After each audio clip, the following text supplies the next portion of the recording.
Bismillahirrohmanirrohim. Assalamualaikum teman-teman semuanya, apa kabar? Semoga sehat selalu. Nah, kali ini teman-teman sembari nemani aku makan malam, kita sambil sharing-sharing ya. Kebetulan alhamdulillah hari ini ada salah seorang teman kami yang traktir makan. Ini dapat bebek goreng gede banget dan ini pedes. Alhamdulillah ya teman-teman, sembari makan kita sharing-sharing sedikit. Baik, untuk tema kali ini kita akan ngobrolin tentang mindfulness.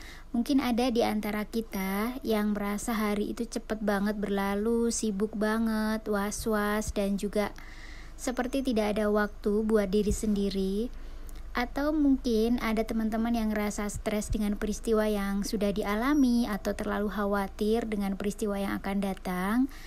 Di saat kita merasakan hal demikian dan itu terus berulang, kita mungkin perlu menyiapkan yang namanya latihan mindfulness. Mindfulness itu apa teman-teman? Mindfulness ini adalah satu kondisi di mana kita itu hadir atau bisa merasakan apa yang sedang terjadi. Jadi dengan penuh kesadaran hadir terhadap peristiwa atau apapun yang sedang terjadi di sekitar kita. Misalnya ketika teman-teman bertemu dengan seseorang, maka teman-teman bisa menikmati pertemuan itu, bisa memaknai pertemuan itu dan sebagainya. Nah, ternyata mindfulness ini sangat bermanfaat buat kita, bikin lebih enjoy menjalani hidup dan gak stres, serta masih banyak manfaat lain. Tapi ternyata teman-teman, mindfulness ini tidak datang tiba-tiba, dia juga kadang-kadang perlu latihan. Gak semua orang serta-merta memiliki kemampuan untuk bisa mindfulness dengan keadaan.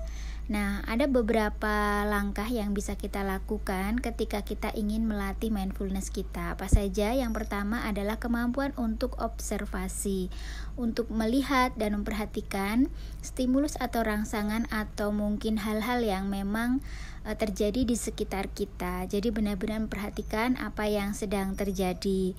Kemudian yang kedua adalah description atau mendeskripsikan, menggambarkan hal-hal yang ada di sekitar kita. Misalnya ketika kita sedang menikmati makanan, seperti saat ini saya sedang menikmati makanan, maka saya merasakan betul rasa masakan tersebut.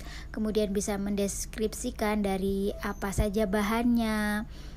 Banyak hal lah tentang makanan tersebut. Misalnya saya memandang ini daging begitu ya, atau memandang nasi warnanya putih, itu benar-benar menghadirkan diri untuk mendeskripsikan peristiwa yang ada di depan kita. Jadi tidak sambil disambi-sambi begitu ya teman-teman ya. Kemudian yang ketiga adalah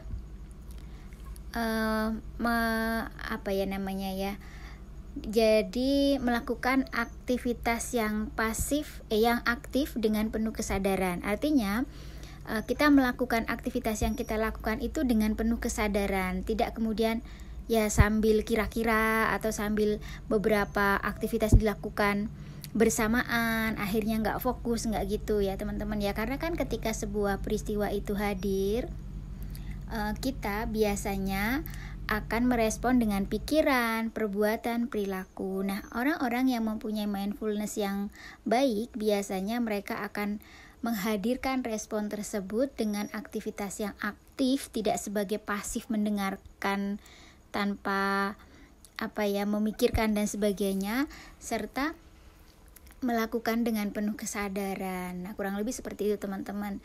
Kemudian yang keempat adalah membiarkan peristiwa tersebut terjadi. Jadi tidak berusaha untuk menghindarinya. Jadi jalani aja dulu tanpa kemudian kita menghakimi hal ini baik atau nggak baik dalam hal kita suka nggak suka gitu. Tapi terima aja dulu, setelah itu baru bersikap yang selanjutnya. Nah, itu tadi beberapa langkah yang bisa kita lakukan untuk melatih mindfulness kita teman-teman.